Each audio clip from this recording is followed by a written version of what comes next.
নমস্কার। যুক্তি তর্ক সঙ্গে অর্কই আপনাদের স্বাগত। আপনাদের সঙ্গে আমি অর্কপ্রভু সরকার।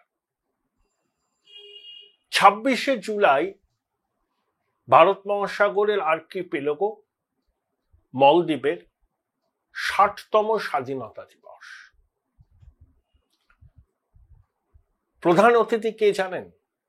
ভারতবর্ষের প্রধানমন্ত্রী নরেন্দ্র মোদী। মলদ্বীপের বিদেশ মন্ত্রী কয়েকদিন আগে এসেছিলেন দিল্লিতে, তিনি আমন্ত্রণ পত্র দিয়ে গেছেন। মুইজ্জু এসেছিলেন ভারতে, তখন তিনি মৌখিকভাবে প্রধানমন্ত্রীকে আমন্ত্রণ জানিয়েছিলেন। সরকারিভাবে মলদ্বীপ সরকার প্রধানমন্ত্রী নরেন্দ্র মোদীকে আমন্ত্রণ জানালেন তাদের 60তম স্বাধীনতা দিবসের প্রধান অতিথি হিসাবে। খুবই তাৎপর্যপূর্ণ না? এই মুইজ্জু এসেছিলেন অ্যান্টি ইন্ডিয়া প্রচার করে, মলদ্বীপের বন্দর ব্যবহার করতে দেবেন না, মলদ্বীপের মাটিতে ভারতীয় সেনা থাকবে না, ইন্ডিয়া আউট এই প্রোগ্রামে জিতেও ছিলেন। তারপর মুইজ্জুর দুই মন্ত্রী প্রধানমন্ত্রী সম্পর্কে কুৎসা করেছিলেন। ভারতীয়রা মলদ্বীপ পর্যটনের একটা ডেস্টিনেশন বয়কট করে। মুইজ্জু বিপদ বুঝে সেই দুই মন্ত্রীকে তার মন্ত্রিসভা থেকে সরিয়ে দেন, ভারতে আসেন। ভারত বলেছে আমরা ঋণ দেব না, আমরা গ্র্যান্ট দেব, ইনভেস্টমেন্ট করব। চীনের হৃদের ফাঁদে জড়িয়ে পড়ে মলদ্বীপের এখন নাবিশ্বাস দশা। মানে সুদ আসল গুনতেই দেশটা সর্বশান্ত হয়ে যাচ্ছে। সেখানে ভারত বলছে ঋণ কেন? মলদ্বীপ আমাদের দীর্ঘদিনের বন্ধু, কি হয়েছে অতীতে সামান্য যে চির ধরেছে সেটা মিটে যাবে। আমরা মলদ্বীপের পাশে আছি, স্ট্র্যাটেজিক ইম্পর্টেন্স আছে, এবং আমরা মলদ্বীপের আর্থিক প্রগতি সুনিশ্চিত করার ব্যাপারে অঙ্গীকারবদ্ধ। অনেকে ভারতের বিদেশ নীতির ব্যর্থতা নিয়ে বড় বড় কথা বলেছিলেন, তাদের গালে চপেটাঘাত। দেখুন, দলাই লামার 90তম জন্মদিন ধর্মশালাতে 6ই জুলাই, সেদিনকে ব্রিক্সের শীর্ষ সম্মেলন ব্রাজিলে। শি জিনপিং যাচ্ছেন না, চীনের প্রধানমন্ত্রী লি কেচিয়াং যাচ্ছেন। অনেকে ভেবেছিলেন যে পার্শ্ব বৈঠক হবে, যেমন ব্রিক্সের আগের সম্মেলন রাশিয়ার কাজানে হয়েছিল। চীন এবং ভারতের মধ্যে সরাসরি বিমান চলাচল বন্ধ আছে, সেটা আবার শুরু করার ভাবনা চিন্তা চলছিল।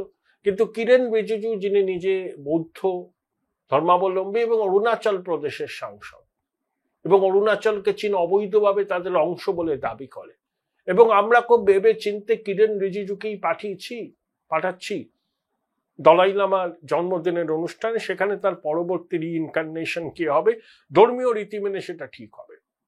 ভারত সরকার কি বলেছে স্পষ্ট করে বলে দিয়েছে, দলাই লামা আমাদের অতিথি, তার ধর্মাচরণের স্বাধীনতা আছে, ধর্মীয় রীতিনীতি মেনে তিনি তার উত্তরাধিকারীকে চিহ্নিত করবেন। এখানে ভারত সরকারের কোনো ভূমিকা নেই। চীন বলেছে ভারত এটা করতে পারে না।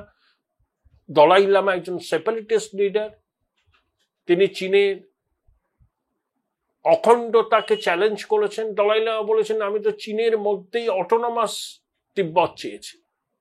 চীন বলছে দলাই লামার উত্তরসূরি কি হবে তার চূড়ান্ত অনুমোদন চীনের কমিউনিস্ট সরকার। এবারে কমিউনিস্টরা তো নিজেরাই ঈশ্বর টিশ্বর মানে না, ধর্ম মানে না, ধর্ম তাদের কাছে আফিং।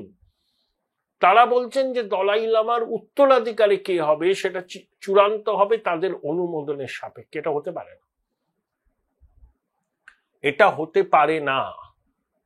এতে যদি ভারত চীন সম্পর্ক আবার প্রশ্ন উঠুক। ভারতবর্ষের deputy chief of defence staff lieutenant general Rahul Singh ফিকির সবাই কি বলেছে, যে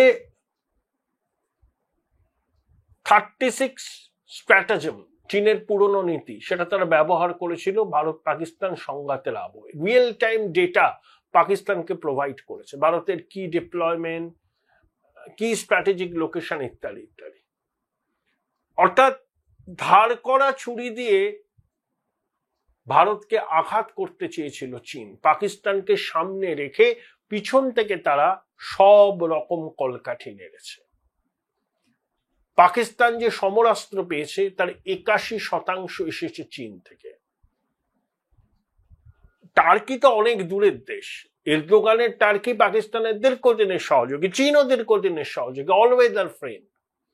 কিন্তু চীন যে এভাবে পিছনে ছুরি মারে সেটা আরো একবার এক্সপোজ হয়ে গেল, এবং আমাদের সেনাকর্তারা প্রকাশ্যে এটা জানালেন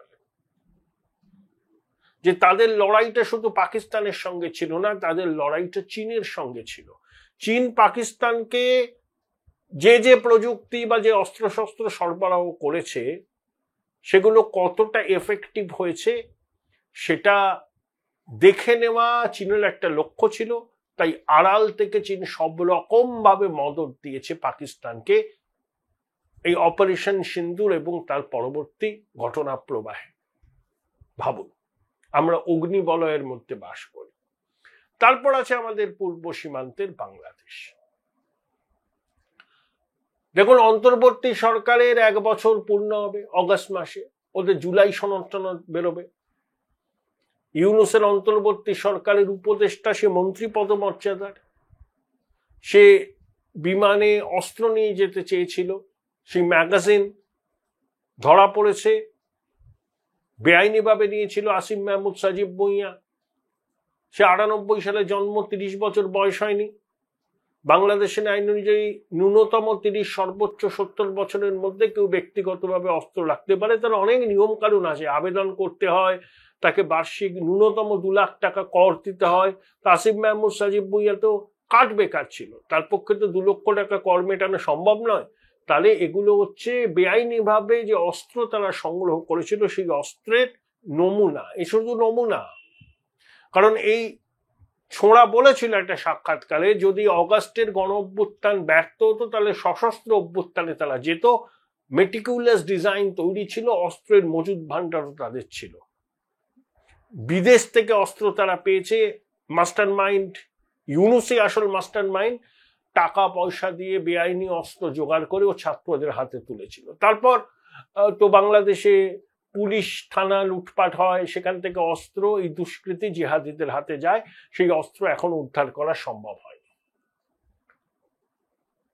ইউনূসের বাসায় ক্লিন্টন ফাউন্ডেশনের সবাই গিয়ে মাহফুজকে বলেছিল মাস্টার মাইন্ড, সেরা পোস্ট করে লিখছে ফেসবুকে যে মেটিকুলাস ডিজাইন তো কোনো অন্যায় নয়, 71-এর মুক্তিযুদ্ধ মেটিকুলাস ডিজাইন হয়েছে। এই হিজবুত তাহরিরের এই জঙ্গিটা না জানে ইতিহাস, না জানে বাংলাদেশের ঐতিহ্য, কোথায় মুক্তিযুদ্ধ আর কোথায় এই জুলাইয়ের ওদের ভাষায় গণ অভ্যুত্থান। মুক্তিযুদ্ধ আপামর বাঙালিরকে আন্দোলিত করেছিল, আর জুলাই অভ্যুত্থান হচ্ছে শুধু ইউনূস, ডিপ স্টেট, আইএসআই এর চক্রান্ত। আইএসআই চক্রান্ত। ইউনূস তো বাংলাদেশের স্বাধীনতার সময় চীনে গিয়েছিল, শি জিনপিং এর সঙ্গে দেখা করেছিল, বলেছিল নর্থ ইস্ট ল্যান্ডলক, ওখানে সমুদ্রের অভিভাবক বাংলাদেশ, চীন ওখানে এসিজেট করুক, ইত্যাদি ইত্যাদি। কিন্তু চীন শুনেছে, শুকনো প্রতিশ্রুতি দিয়েছে, কিছু করেনি। তারপরে বিএনপির একটা প্রতিনিধি দল চীন সফর করেছে। তা ইউনূস তো একদিকে পাকিস্তানের কোলে উঠেছে, একদিকে চীনের কোলে উঠেছে।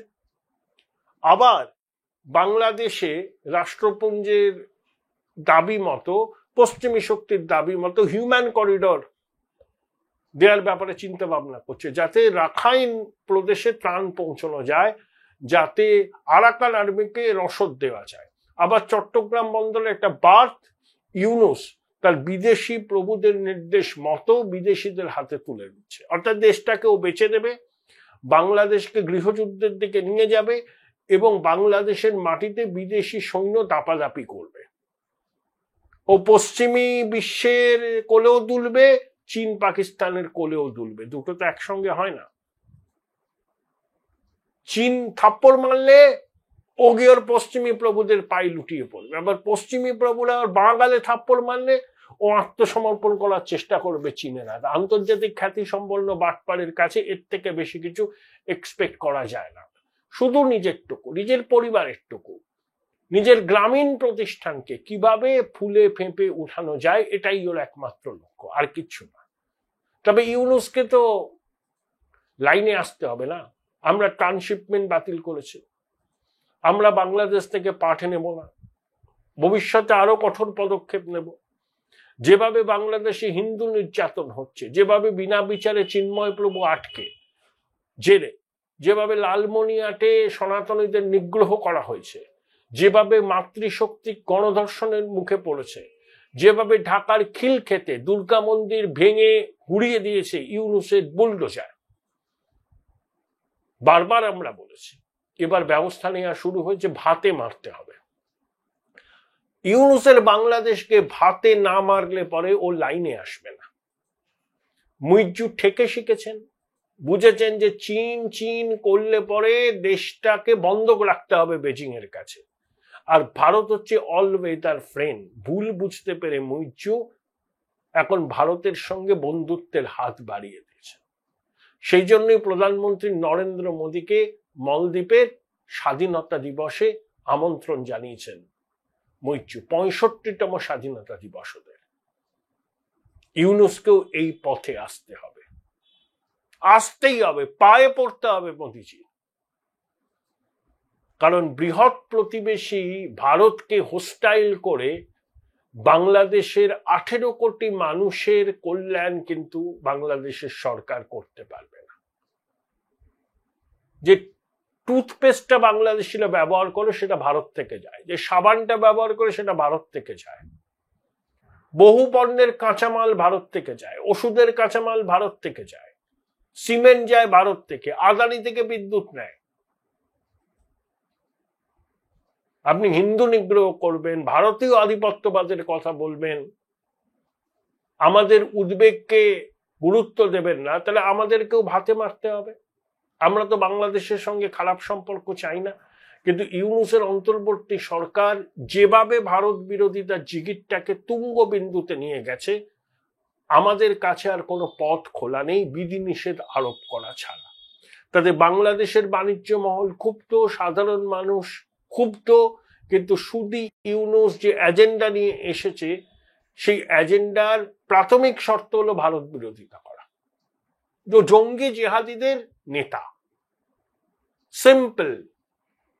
ও রাজাকারের পরিবারের সদস্য, মুক্তিযুদ্ধে কোনো রকম ভূমিকা ছিল না, অর্থ সংগ্রহ করেন, এবং ওর সঙ্গী সাথীরা সবকটা রাজাকার, এবং ছাত্রগুলো হচ্ছে একটা অপশক্তির ঔরস ছাত্র। কিন্তু ইউনূসকে মোদিজির পা ধরতে হবে, চ্যালেঞ্জ রইল, ধরতে হবে পা। মুইজ্জু ইউনূসের কাছে উদাহরণ স্বরূপ। Join Indian Institute of Hotel Management now. Right choice, right decision.